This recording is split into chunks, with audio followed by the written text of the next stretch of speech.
لە ئێستادا بەڕێزان میوانێک لەگەڵ ئێمەیە هەژار حەکیم بارزانی لە سۆران لەگەڵ ئێمە دەبێت بەڕێزیان نووسەر و میدیاکار کە گفتوگۆی ئەم تەوەرەشمان تایبەت دەکەین بە سەر بابەتی هێرشی هاژەکی هەرێمی کوردستان و هەروەها گەورەوی و گرنگی قەبارەی ئەم هێرشە کە ئێستا تەواوی جیهانی تەنیوە کۆمەلگای نێودەوڵەتی لەسەر خەتە و هەموو لایەنەکان لە هەموو سوچێکی ئەم جیهانە باس لە ئەم هێرشە ناڕەوایی هەرێمی کوردستان دەکرێت. بەڕێز هەژار حەکیم بەخێر بێیت و سوپاسی ئامادەبوونی بەڕێستانەکەین کە لەم ڕۆماڵی تایبەتی کوردستان تیڤ لەگەڵ ئێمن.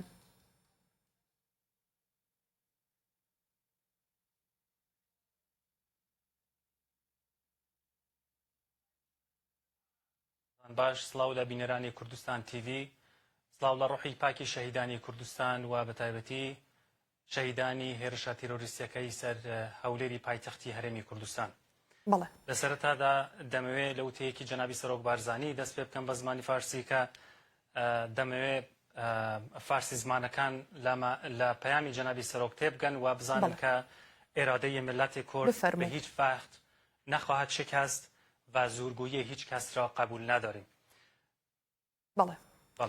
دەستان خۆش بێت. سەرەتادا دەمەوێت باس لەوە بکەم کە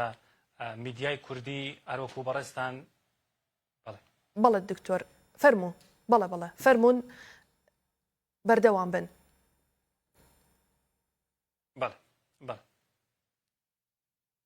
بەڵێ هەروەکو بەڕێستان لە تەوەری ئەم شەودا ئاماژەتان بەوە کردووە کە میدیای کوردی چ ڕۆڵێکی هەبووە لە ڕۆماڵکردنی ئەو هێرشە تیرۆریستیەی کە کۆماری ئیسلامی ئێران بە هەڕەمێکی کردوتە سەروەری خاکی هەرێمی کوردستان و بە ئامانجگرتنی هاوڵاتیانی سڤیلی خۆشەویستی شاری هەولێر. لەم چوارچێوێدا میدیای کوردی توانیوێتی لەگەڵ ئەم هێرشە تیرۆریستیە دڕندانەیە هەر چه ئەم هێرشە و هێرشەکانی تریش میدیای کوردی توانیوێتی ڕای گشتی لە بەرامبەر ئەم هێرشە ناڕەوایانە دروست بکە و شەقام بجوڵێنێ و هەروەها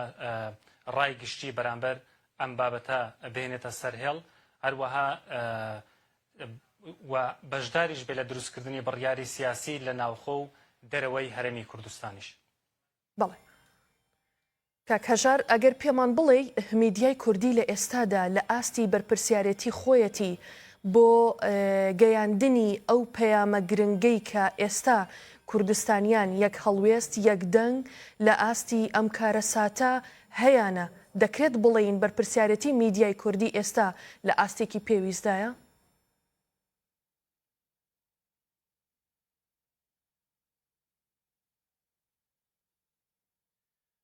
دەتوانین بڵین کە میدیای کوردی بە تایبەتی سیاسەتی ڕاگەیاندنی پارتی دیموکراتی کوردستان هەروەکو لە دروشمە نەتەوەیەکەی ئاماژەبۆیە کردووە کە دەیەوێت کورد بگەینێتە قەراغی ئارامی و هەروەها کار لەسەر پرسە نەتەوەیە و نیشتیمانیەکان بکە. میدیای کوردی لەم چوارچێوەیەدا توانیوێتی ئەم بەرپرسیارەتیە لە ئەستۆ بگرێ، هەر لە دروستبوونی شۆڕشی ئەیلول و گوڵان لە ساڵانی 1970کان تا سەرهەڵدانی ساڵی 1991 میدیای کوردی چ لە شاخ دواتر لە پاش پرۆسەی ئازادی لە هەرێمی کوردستان و دامەزراندنی پەرلەمان و حکوومەت میدیای کوردی توانیوێتی ئەم بابەتە وەک پەنجە بخاتە سەر بەرزکردنەوەی هەستی نەتەوەی و گەاندنی پەیامی نەتەوەی سەرکردایەتی سیاسی کورد بە جیهان. بەڵام ئەومان لە بیر نەچێ کە میدیای کوردی لە ئێستادا دوو جەمسەری بەخۆیەوە بینیوە، بەشێکیان خزمەت بە هەستی نیشتیمان پەروەری و وڵات پارێزی دەکەن و کار لەسەر خۆشەویستی بۆ خاک و نیشتیمان دەکەن، بەشێکی تریان کەوتونەتە خزمەتی ئەجێندای دەرەکی و کار لەسەر پراکتیزەکردنی سیاسەتی حزبەکان دەکەن. بەڵام دەتوانم بڵێم کە میدیای کوردی بە تایبەتی ئەم ڕۆماڵەی کە کوردستان تیڤ لە ماوەی ئەم چەند ڕۆژەی ڕابردوودا ئەنجامیدا توانی تلسم و جادووی ئەو سیاسەتە حزبیە بشکێنێ کە چەند لایەنێک لە هەرێمی کوردستان پێوەی پابند نەبوون میدیای کوردی توانی بە تایبەتی کە ئەوەی لە سنووری پارێزگای هەولێر و دهۆکان توانی خەڵک بێنێتە سەر شەقام و ڕای گشتی دروست بکە تەنانەت لە دوا بڕیاری ژووری بازرگانی هەولێر کە میدیای کوردی بە زمانی فارسیش کوردستان تیڤی یەک لەو کەناڵە ئاسمانیە بە پێزانە بوو کە ژووری بازرگانی تارانی هێنایە سەرخەت و نیگەرانی و دڵگرانی خۆیان لەسەر ئەم پێشنیازەی ژووری بازرگانی هەولێر دەربڕی ئەگەر ئەمە کاریگەری میدیای کوردی نەبێت چی دەبێت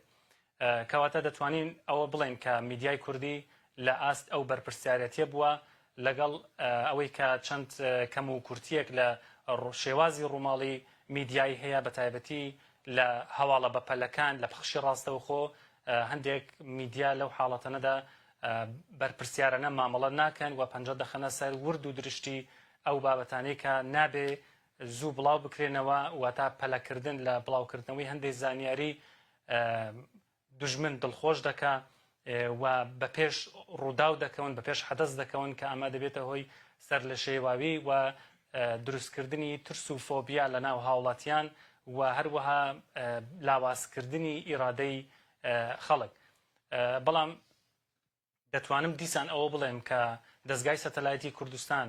لەگەڵ ئەو سیاسەتە جوانی کە سەرکردایەتی حزب هەیەتی بەو شێوازە ڕووماڵکردنە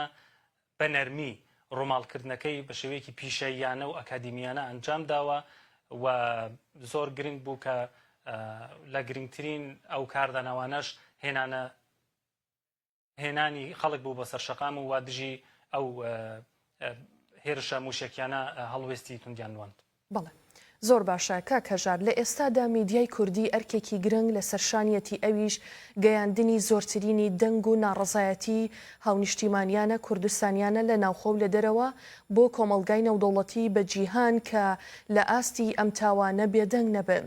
ئەو ئەرکە قورسەی ئەو کارە پێویستیەی کە ئێستا پێویستە میدیای کوردی بیگرێتە بەرچیە کە بە باس لە میدیایەکی وەکو کوردستان تیڤی دەکەین ئەمە لەلایەک بەڵام بۆ کۆی میدیاکانی تری هەرێمی کوردستان ئەو ئەرکە پێویستە چییە کە ئێستا پێویستە کاری لەسەر بکات؟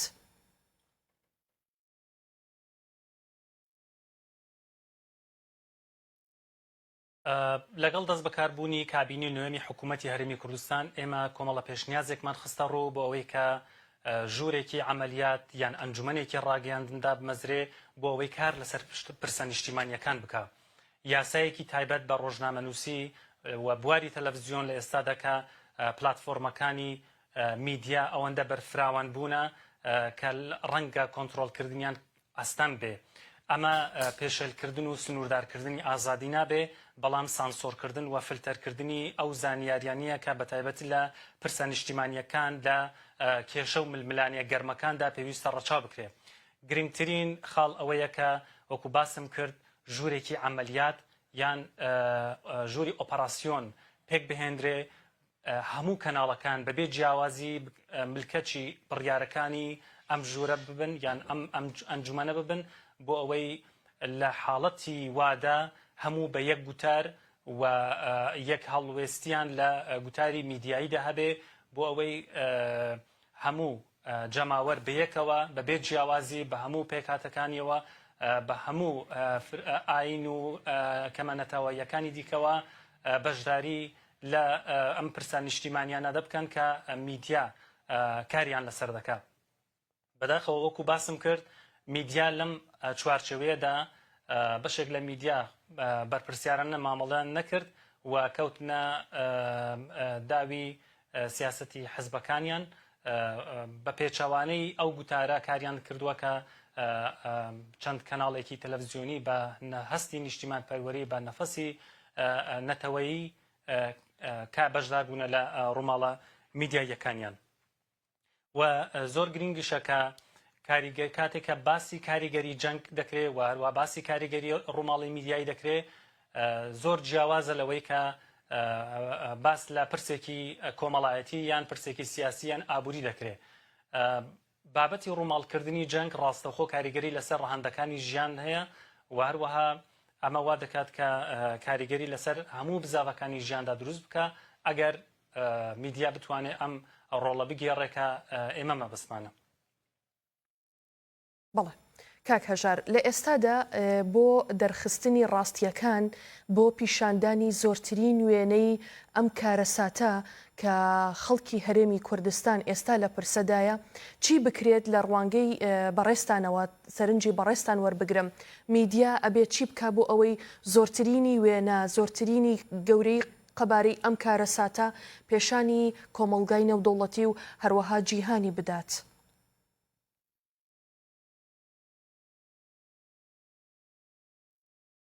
پێم وابێ میدیای کوردی شۆڕشێکی زۆر گەورەی کرد لەم چەند ڕۆژێ ڕابردوو پیشاندانی بەردەوامی وێنەی قوربانیەکان مەبەست تەنیا لە شەهیدکردنی دوو کەس نییە دوو هاوڵاتی سیڤیل نییە دوژمنانی کورد لە دێر زەمانەوە تاوەکو ئێستا هەر لە کیمیا باران و ئەنفال و تا شەڕی دڕندانەی داعشیش بگرە لە پرسە نیشتیمانیەکاندا سڵی نەکردوتەوە و کۆڵی نەداوە و بەردەوام بووە لەسەر بابەتە پرسە نیشتیمانیەکان و میدیاش بەو پڕی بەرپرسیارانە ماوەڵێ کردووە. بەڵام ئەوەی زۆر گرنگە کە میدیا لەم چوارچەوەیەدا بیکە بڵاوکردنەوەی سەرجەم ئەو هەواڵانەیە کە وەکو وێنەش پیشان دەدرێ بە زمانەکانی تر بە زمانی عەرەبی ئینگلیزی و هەموو ئەو زمانانەی کە لە خەڵکێکی زۆر قسەیان پێ دەکا بۆ ئەوەی بتوانێت کاریگەری زیاتر لەسەر ڕای سیاسەتی جیهانی دروست بکە وخۆ ئەگەر میدیا نەبووایە بەر لە ساڵی 91 جیهان نەیدەزانی کورد هەر نەتەوەیە بەڵام میدیا وای کرد کە سنوورەکان بشکێندرێت و هەروەها ناو و کولتور و زمانی کوردی لە هەموو شوێنێکدا بڵاو ببێتەوە. میدیای کوردی پێویستە وەکو باسم کرد دیسان دووبارەی دەکەمەوە کار لەسەر بڵاوکردنەوەی هەواڵ و زانیاریەکانی بکات بە زمانە جیاوازەکان بە تایبەتی زمانی دەوڵەتانی دراوسێمان بۆ ئەوەی پەیامی ئاشتیانی نەتەوەی کورد پەیامی نەتەوەخوازی کورد پەروەری و ئاشتیخوازی کورد بگات بە گوێچکەی سەرکردە سیاسیەکانی دەوڵەتانی جیهار دراوسێ و نەتەوە جیاوازەکانی ترکە کورد داڵدەدەری سیخوڕەکان نییە کورد ئاژەوەگێڕ نییە و هەروەها کورد تێکدەر و مەترسیش نییە بۆ سەر هیچ دەوڵەتێکی دراوسێ هەروەکو جەنابی سەرۆک بارزانی لە بانگەشەکانی ڕفراندۆمی سەربەخۆی کوردستان ئەو پەیامەی بە هەموو جیهان گەیاند و دیسان جەماوەری کوردستان لەو کاتەدا پەیامی سەربەخۆییان بۆ ئەمە بەستە بڵاو کردەوە کە کورد هەڕەشە نابێ بۆ سەر هیچ کەسێک دروستبوونی دەوڵەتی کوردستان هەڕەشەی جددی نابێ بۆ سەر هیچ کەسێک بگرە لە قازانجی هەموو ئەو نەتەوانەشەکە لە ناوچەکەدا هەن. بەڵێ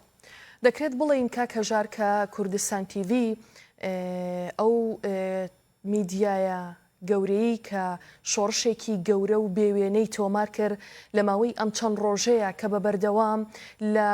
تەواوی شار و شارۆچکەکانی کوردستان هەر لە مناڵ و پیر و گەنج و مامۆستای ئاینی مامۆسانی زانکۆ هەروەها هەموو ئەوانەی کەویستیان و لەسەر شەقام بوون بۆ دەربڕینی هاوخەمیان بۆ یەکدەنگ و یەکڕیزی چین و توێژەکان لە دەربڕینی ناڕەزایەتیان بۆ ئەم کارە قێزەونەی کە کۆماری ئیسلامی ئێران کردیە سەر خاکی هەرێمی کوردستان دەکرێت بڵێن کە کوردستان تیڤ هەمیشە پێشەنگ بووە جیاواز لە تەواوی هەموو ئەو میدیانەی کە کار لەسەر ئەم پرسە دەکەن بەڵام کوردستان تیڤ بە ڕوانگەی بەرپرسیارەتی و هەروەها دەربڕینی هاوخەمی زۆرترینی ڕووماڵی خۆی تایبەت کرد بە گواستنەوەی دەنگی کوردستانیان لە ناوخۆ و لە دەرەوە لەسەر گەورەی قەبارەی ئەم کارەساتە. من دوا پەیامی بەڕێزت وەرەگرم کاک هەژار لەسەر کۆی ئەو پرسە گرنگانەی کە ئێستا هەن لە هەرێمی کوردستان و بە تایبەتیش بۆ ئەم هێرشە هاژەکیانی کە لەسەر هەرێمی کوردستان بەردەوامیان هەیە کەمێک لەمەوبەریش ئاماژەمان بە هەواڵێکی ڕاستەوخۆ کرد کە تێیدا درۆنێکی تر کرایەوە سەر هەرێمی کوردستان و بەڵام لەلایەن دژە تیرۆری هەرێمی کوردستانەوە بە هەمان شێوەی جارانی پێشووتر پوچەڵ کرایەوە بۆ ئەم پرسیاری دواییمان لە بەڕێزت ئەوەیە پەیامی کۆتایی بەڕێزت لەسەر کۆی کاری میدیا بۆ ئەم پرسە گرنگە چییە؟